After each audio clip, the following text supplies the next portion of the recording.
comme.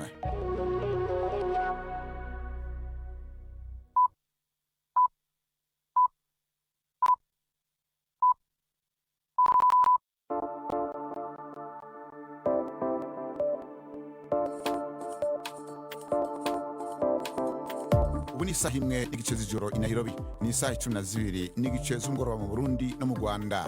Muri kumwe na Bernard Bankukira.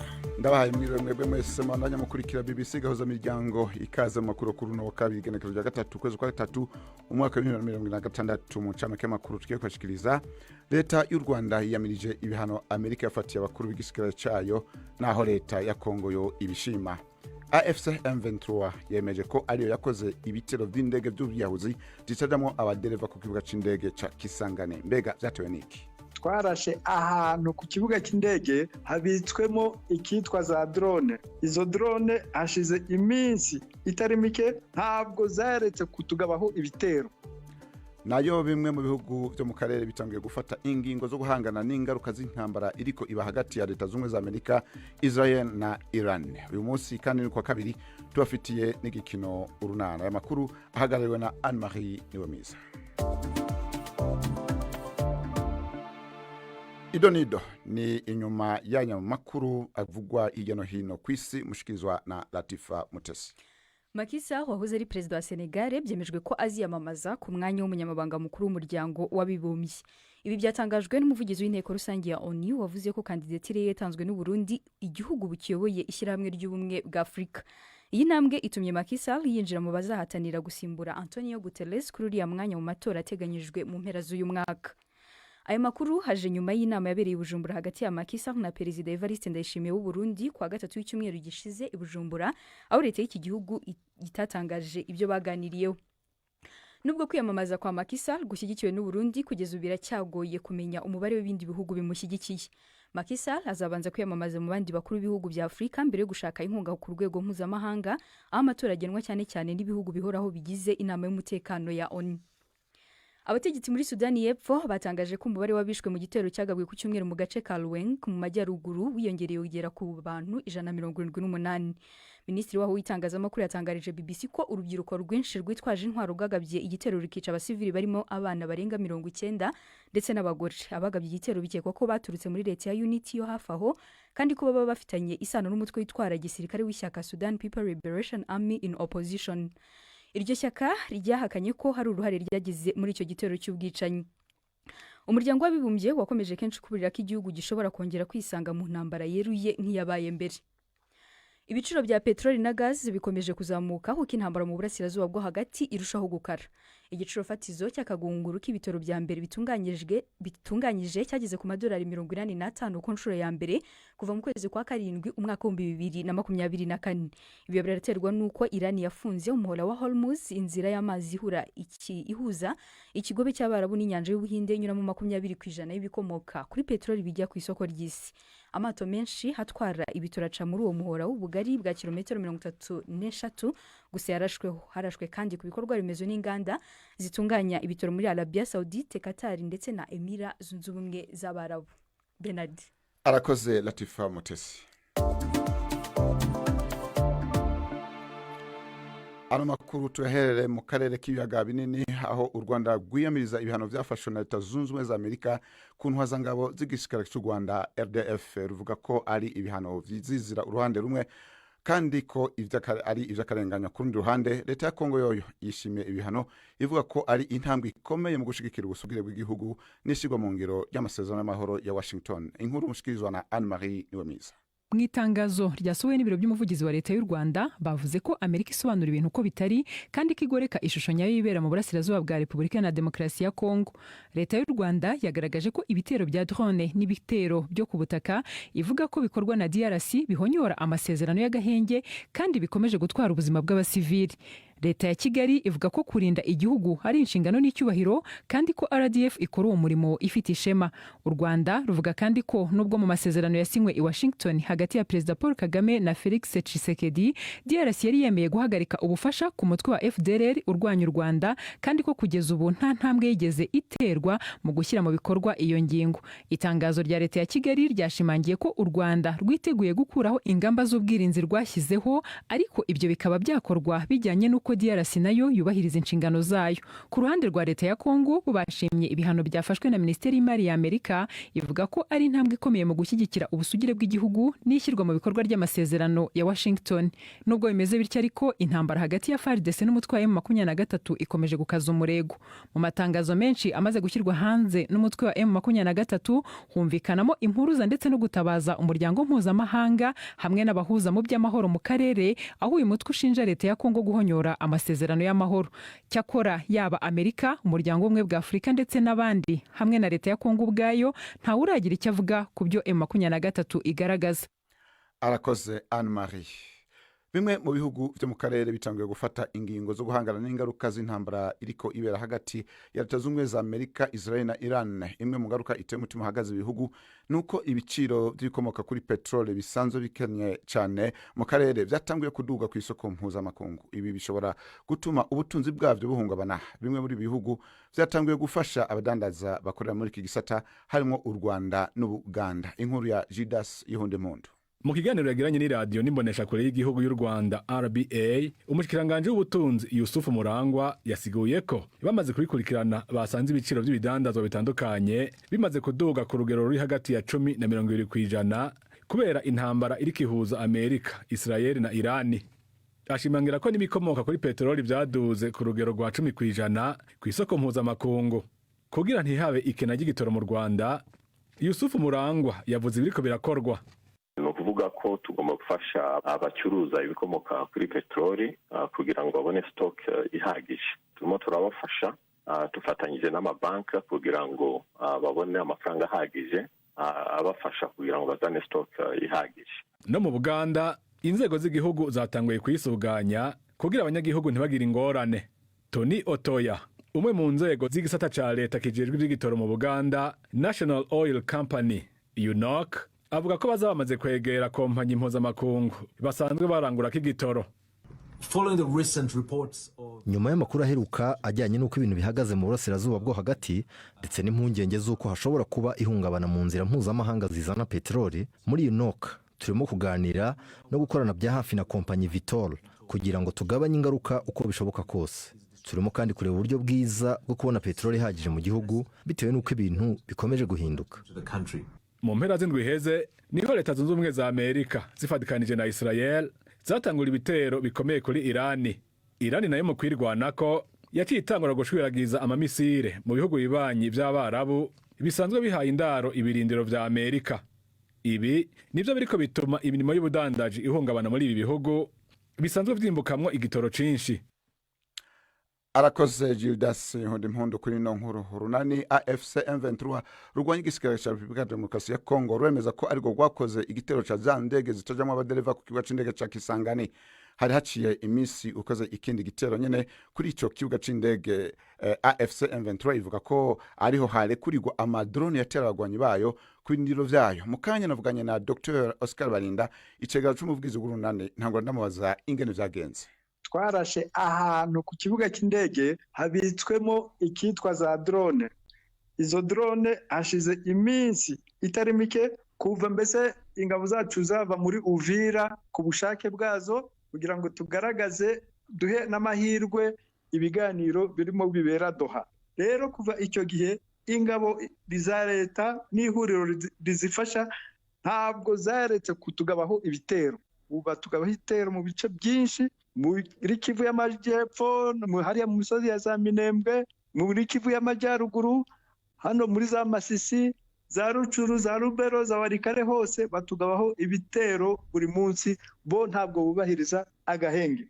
Baherutse no kutwicira umusirikare ukomeye cyane, umuvugizi wa gisirikare. Subwa mbere mutera ku kibuga c'indege, none ibi bitero ntibyo babihonyanga amasezerano y'agahenge ga Dr. Oya, tujya kubikora hari impamvu. Impamvu ni ukubera iki? twari tubahirije agahenge buriya no kubahiriza agahenge no kuva muri Uvira.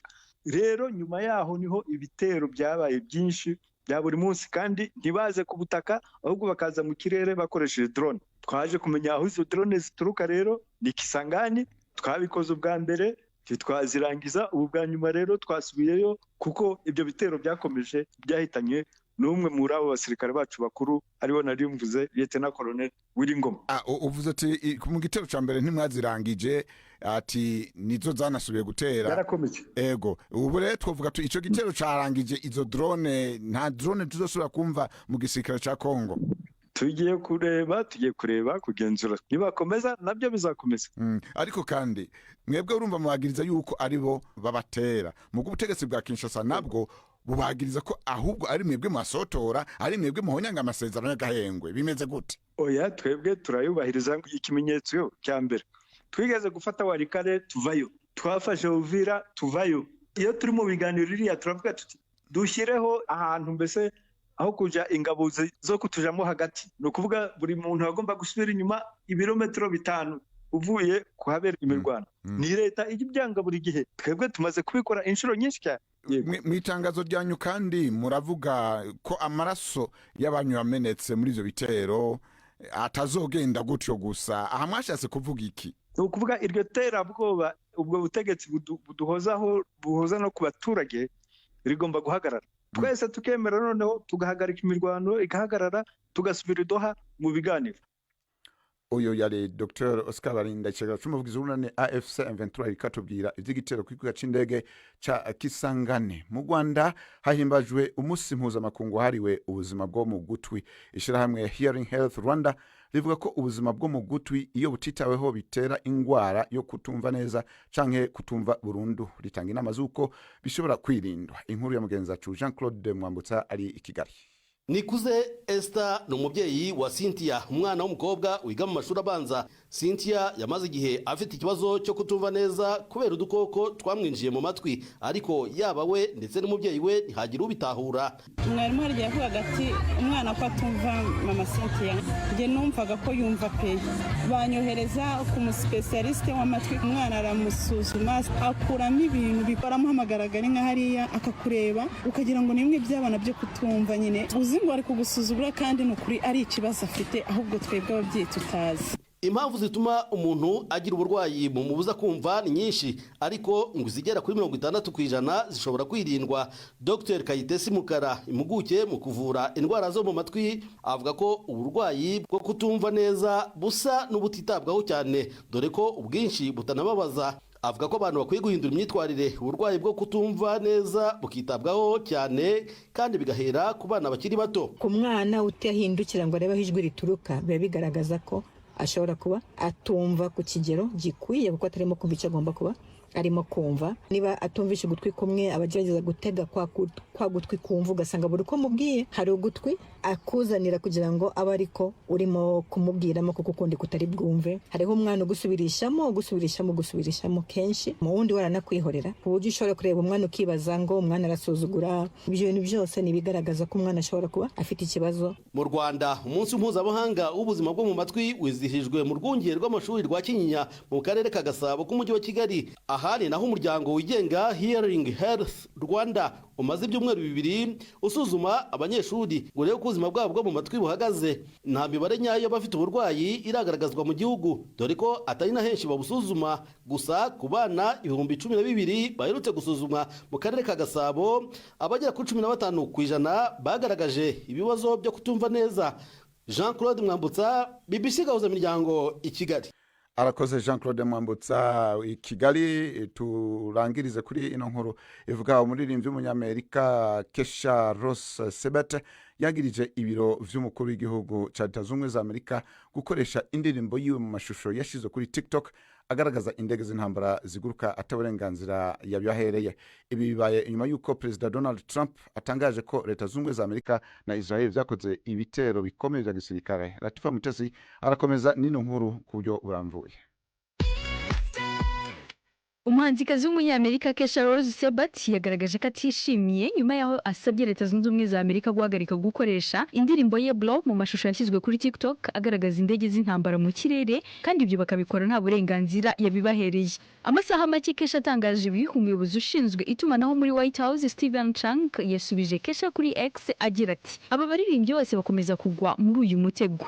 Ibi bituma dukundwa kurushaho kandi video zacu zikarebwa cyane kuko abantu baba bashaka kureba ibyo binubira. Kesha y'imyaka 39 yanditse ku rubuga rwe rwa X no kuri Instagram ko kugira intambara nka hari ibintu byoroheje ari igikorwa giteye isoni kandi kigaragaza ubumuntu buke. Yongeyeho kandi ko atemera na gato ko umuziki we ukoreshwa mu guteza imbere urugomo rwo rwose. Kesha si we muhanzi wa mbere ugaragaje kutishimira ikoreshwa ry'umuziki we mu nyungu za politiki. Olivia Rodrigo nawe yigeze kwamagana ikoreshwa ry'indirimbo ye mu mashusho yamamaza ibikorwa by'urwego rushinzwe abinjira n'abasohoka muri Amerika ndetse na Kenny Rogers. Aba bose bagaragaje ko batishimira ko umuziki wabo ukoreshwa mu kwamamaza politiki cyangwa ibikorwa babona ko bidahuye n'indangagaciro zabo.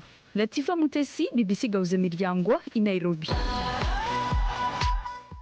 Latifa Mutesi aturangirije no makuru yavugwa jya no muri kano kanya naho n'umwanya urunana.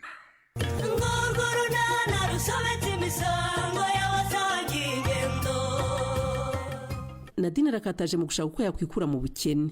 Hagati aho Lea mu ngamba cyo kwegukana Chris n'urunana. Mutoni wase mwana mwe muri mu biki ko mutaza ngo munywe igikoma mujye kwiga. Je narangije ahubwo mugwa neza sinzi ibyo arimo mama. Uwo mukobwa wabitebye kwa mbona arakaye Ruremye.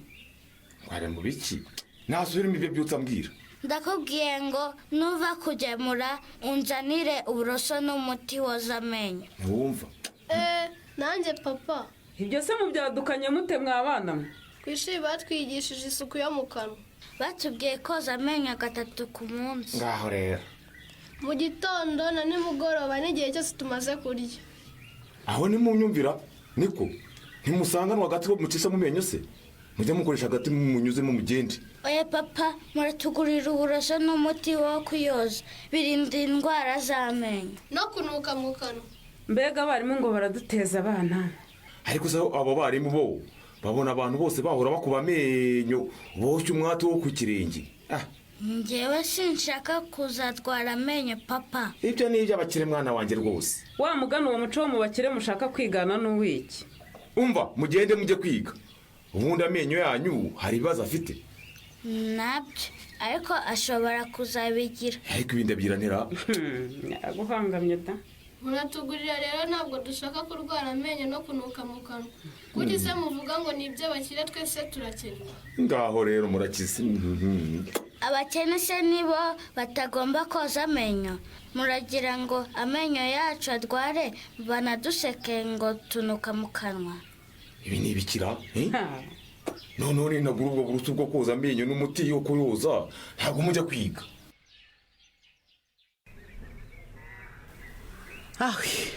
Mbega Lea uzi ko ahubwo nari natangiye gukeka ibindi. Ukeka iki kindi se Sori? Kusigaye ufite undi musore nyine ugusohokana akakurekura bwije. Undi musore utari Chris se? Cyane rwose. Nicyo cyahise kinza mu mutwe wanjye. None se ko nzi kudataha bwije najya kubona nkabona wataha mu gicuku kandi izo keso nazikuziho. Urumva nari gutekereza iki? Ubu nafashe icyemezo cyo gucunga izamu ryanjye neza Sori. Wararebye usanga urebye nabi rero igitego cyakwinjira. Rumara inkwi ntiyicaye. Nanjye rero singomba kumuhahamenera. Mbese Chris ni ukumukubakuba akabura n'umwanya wo kuvugana nawe kuri telefone. Uravuga iki se ko mva mu kazi kare nkamutegerereza mu nzira tukajyana iwe, nkamutekera, nkamugaburira, tukareba filime ariko ncunga na telefone ye. Ucunga telefone ye? Cyane rwose. Iyo hari umuhamagaye nyine ndakanura cyane ngo ndebe ko atari Rumara nk'umuhamagaye. Ndakwemeye Lea, ndakwemeye. Chris nuwanjye njyenyine. Nuko sha. Nko kutangiye kumenya ubwenge ahubwo. Gusa ibyo byo kugorobereza we ntabwo bihagije. Uragira ngo nkore iki kindi se Sori? Icyo ushaka sukigizeyo Rumara nk'ise ukamwigizeyo burundu ntazongere gutekereza Chris. Icyo nicyo nshaka. Aha. Komeza winginge Chris muzajyane wanyu. Mukigerayo uzamufotorane n'ababyeyi bawe kandi uhite uyashyira kuri stati yawe n'ahandi hose ukeka ko Rumara nk'iyabibona. maze ati Chris uri hariya ko mbona ataragera ku rwego rwo kwemera ko tujyana iwacu se sori. cyangwa rero nawe aho gutindana nawe ngo utahe mu gicuku cyose urumva uzamwoshyushya urari ari kugira ngo ibyo byo yabyemera sori. Ubu se ntibiba byarabaye kera. niba umuntu yemera ko mutahaniwe ukamutekera mugasangira mugatindana kuriya n'ibindi birashoboka rwose ndakubwiza ukuri ariko rero ntukaba umwana Leya. Nzakomeza ngerageze n'ubundi kibi ngo ni ugucika intege sori. Yego rwose mukobwa mwiza nkuri inyuma ndagushyigikiye kandi Leya bikiba Rumari inka zarara bimenye. Nindarana na Chris nzahita mbimenyesha Rumari nk'uwo munsi sori. Eka ubwo se urumva noneho Chris atahita nyanga burundu akananyita injajwa we wararana n'umukunzi wawe ukazinduka utanga itangazo.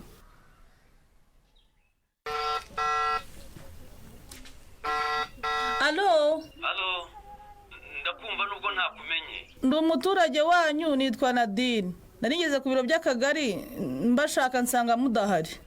Sorry yewe simari nagiye mu nama ku murenge. Ubu se koko nabashakaga cyane kandi bangwe ko ibyo nyene ari mwe mwabimfasha. Yewe muri hangana kuko urumva ko ntahari Nadine. None se muragaruka ryari ngonze kwigora ngaruke ku kagari?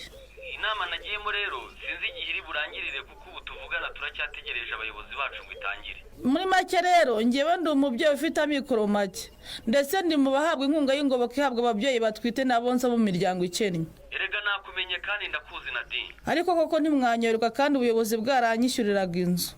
Yewe inomero zawe nizo ntari mfite gusa. Mu by'ukuri ndashaka gukora cyane nkikura mu bukene kandi mbigizemo uruhare mbese nkava mu bafashwa nkashobora kwifasha. Ibyo ni byiza kandi dora tubibashishikariza tunababwira ko inkunga itazahoraho. Niyo mpamvu rwose nshaka gukora cyane ngo aho gufashwa nanjye nzafasha abandi muyobo. Ni byiza kandi ufite umugambi mwiza cyane Nadine. None se kumba buze rwose kandi nje kubarira ngo munsobanurire ibyo umuntu asabwa kugira ngo ahabwe inguzanyo ya VIP nicyo nakora nanjye ngo nyibone. Yewe n'uyu munsi ntahari ariko indi minsi nzaboneka ku kagari Nadine. Ntimwambwira muri make se igihe nguzanyo imara inyungu umuntu ayungukira kugira ngo mbe nitegura kwifata nzi nuko nzayishyura muyobo. Nadine wareka nkajya mu nama hanyuma ibyo ukeneye ukazaza ku kagari nkabigusobanurira. Ariko papa ubwo wanyitabye? urambujije mugwane? Maze kuguhamagara 2, 3, 4, 5. babarira mwana wanjye rwose sinakumvise. Papa rero mvuye ku ishuri. Nabibonye uvuyeyo. Ngahagire rero mbanze ngaburira ino nyana. Uburoso bwanjye n'umuti wo koza amenyo biri rero ngo mitenyoza nona. Utashye umbaza uburusu n'umuti byo koza amenyo mugwane? Nonse mu gitondo niwanyemereye ko nutawunzanira. Nakwikizaga ngo ujye kwiga mwana wa. Sinarinzi ko ukomeje rwose. Numva papa ubwo se kuki wambeshye papa? Urarakaye mugwane? None se si wowe wambeshye kuki se utamakaniye ukambeshye? Namara bya bintu ntibyoroshye birakaze.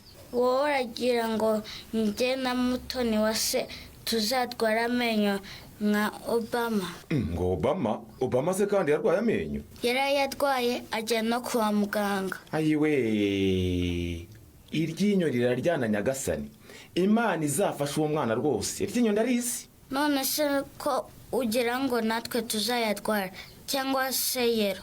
Yero se we kandi n'uwahe mwana wa? Yero se ni umuntu kari ibara ry'umuhondo papa? N'ibara ry'umuhondo? Yewe nuko ujya munyigisha mwana wa. Tuzakwigisha gute se twatwaye amenyo cyangwa twatinye kujya ku ishuri ngo tutanukira abandi bantu? Ariko se iryo kabyo waryigihe mugwane? Kuki udatuza nka mukuru wawe koko? Umva papa Mutoni wa se nabarabishaka erega twabivuganye. Mbega abakobwa. Aha ndumiwe. Dore ngahakira. Akira amafaranga mwana wa. Rwose akira dore ngaya. Genda ujye kwa Philip. Uyigurira ubwo burusu n'umuti wo koza amenyo. Akira. Ndagurira na Mutoni wa se ariko rero. Ibyo birakureba. ese ko wagira ngo urimo wenyine na di abana barahari da bakaba badakoma buriya ndemeza zikorera mushiki we neza bakajya mu cyumba akamumfasha neza ngakora imirimo yanjye yose nkayirangiza yego ko none kutambwiye nzajya mbereka nkugira inama ntuzi no kumbwira icyo zakumariye ndacyabirimo mujye ibyo mose ni ibiki guhinga wa murima cyangwa se gufata inguzanyo umuntu afashe icyemezo ko nta mahirwe ngomba gupfusha ubusa ari uwo murima nzawubyaza umusaruro n'inguzanyo nayo nzayifata nuko rwose Nadi kora ibishoboka byose urwanya urugamba rwo kwikura mu bukene pe ko mbirimora kagari se bahise bakwemera guhabwa inguzanyo ya VUP sedose shana hamusanze mujye ko nasanze yagiye mu nama ku murenge none wasanze hakinze ntihari hakinze ariko nyine wamfashe ibyo nari nkeneye kuko rero nasanze nimero zo ku rugi rw'ibiro bye namuhamagaye yego akubwira ko usabwa iki rero ngo uhabwe inguzanyo yambwiye ko atabimbwira kuri telefone ngomba kuzasubira ku kagari yahakoreye akabimbwira ejo uzabyukira Nadi ariko nubwo ntamubonye maso ku maso nkavugana nawe kuri telefone hari icyo navumbuye mugeni we mana yanjye Nadi mbega umugabo uvuga neza akagira ijwi ryiza ye baba we uzi ko numvaga twakomeza tukavugana neza uri muzima Nadi uwo mugabo afite ijwi ryiza ryatuma umuntu atarambirwa kuvugana nawe mugeni we narikunze cyane pe muranyumvira Nadi ubwo se koko Nadi ibyo by'ijwi rya sedo biruye n'icyo umushako cyo kugufasha kugira ibyo usabwa kugira ngo ubone inguzanyo yagufasha kwikura mu bukene koko Nadi none urangica mamayi we yewe mwica muzize iki mwana wa urampamagaye nibuka ko nsanze wampamagaye inshuro nyinshi cyane ukambura nakubuze nyine ndababara birashira ubundi si iyo telefone yawe utitaba uyitunzemo iki mwana wa ni ukuri naraye ngeze hano iwanjye nijoro cyane mbona wambuze ntinya kuguhamagara muri iryo joro amba usigaye unataha mu gicuku rero umva mama di ko ntiza na sekirisa nshyira mu modoka akangeza hano niwe wagutindije gutaha rero anakuza no kunyitaba ararenga n'uw'abandi ninjye utabonye ko mwampamagaye ibyaha byawe urabibabariwe mwana wanjye ndumva aho wari uri nta kibazo n'impamvu utanyitabye irumvikana umva mama di amarangamutima yawe yose uba wahariye uwo mukwe telefone ukayibagirwa uzi ko wagira ngo wari uhari mama nongeye kuyirebaho ngeze mu rugo rwose niho nabonye ko wambuze ubundi si uwo mukwe ko ari nawe naguhamagariraga umukwe se kandi uramushakaho iki mama ndashaka kumenya igihe azazira kudusura uwo musore mwiza utagira uko asa urangwa n'ikinyabupfura uburanga n'ubuhanga azaza ino ryari ngo abaturanyi bacu bamubone uramenye mama uramenye rwose utaba hari abantu wabwiye ibyo kubazanira Chris ye kandi twaramwiteguye rwose mutumenyeshe n'igihe ubukwe buzabera ahubwo twe turi tayari nta kibazo ariko ibyo uvuga ni ibiki koko mama ngaho akira so muvuganire ya akira so ngo nde mama papa se kandi abije mati ubwo koko mbese murabona amahoro mwana wa ndaho papa mwebwe se amakuru yanyu yewe natwe turaho mu byishimo rwose byo kwitegura kwakira uwo mukwe nyakora mumbwiye ndanezerwa cyane rwose imirimo yo kumwitegurira asa nabi irangiye inzu narayivuguruye mbese nta kindi dushaka kumenya uretse umunsi wonyine muzaziraho ariko rwose mama yarampemukiye kuki yababwiye ibintu tutumvikanye koko mbariho mwana wanjye ndagusabye ngo ntunteze abantu rwose urumva namaze no kubwira abasaza b'inshuti zanjye rwose ko nabonye umukwe ko byarangiye kandi ko ari hafi kuzina yego ko mana ese ubwo wanabibwiye abantu koko narabibamenyesheje none se urumva yari inkuru utunguza abantu wa mukobwa we niko ba sebudandi ba karinganire ba rugera ikibayi n'aharabanye bose rwose bariteguye da ariko rwose ibyo mana ariko zibyiki iyo uranze igihewe rwose masumbu ko ntabwo nkora n'abantu badafite gahunda mbwira niba uwo musore mukundana mufite gahunda nabyo mbimenye kandi niba ntayo mufite nabwo mubimbwire uranyumva neza rero yagiye gukora iki nyuma y'iki gitutu cy'ababyeyi be ntuzacikwe n'ikiganiro runana cy'ubutaha ikinamico runana mwitegurirwa n'umuryango urunana development communication mukayikurikira kuri radiyo BBC kuwa kabiri no kuwa kane saa 12:45 z'umugoroba ikinamico runana kandi mwayikurikira kuri YouTube kuyigeraho andika ijambo ikinamico runana official maze utange n'ibitekerezo uramutse ufite ikibazo cyangwa igitekerezo kandi wifuza kutugezaho watwohereza ubutumwa bugufi bwanditse kuri telefone igendanwa 0783 18 10 64. mushobora kandi kunyuza ubutumwa kuri paji yacu ya Facebook. kwigeraho no kwandika ijambo urunana. Dusubikiye ikiganiro urunana cy'uyu munsi naho butaha. Ni kuri kino gikino urunana turangije ibiganiro vyacu vyo kuri uno musi. Amakuru yarahagarariwe na Anne-Marie niwe mwiza, umuhinga bw'ivyuma yari Mbarak Abdallah, kw'izina ry'abafashije bose kugira ngo amakuru bashikire. Bernard Bankukira nkaba ndabashimiye, mugire umugoroba mwiza.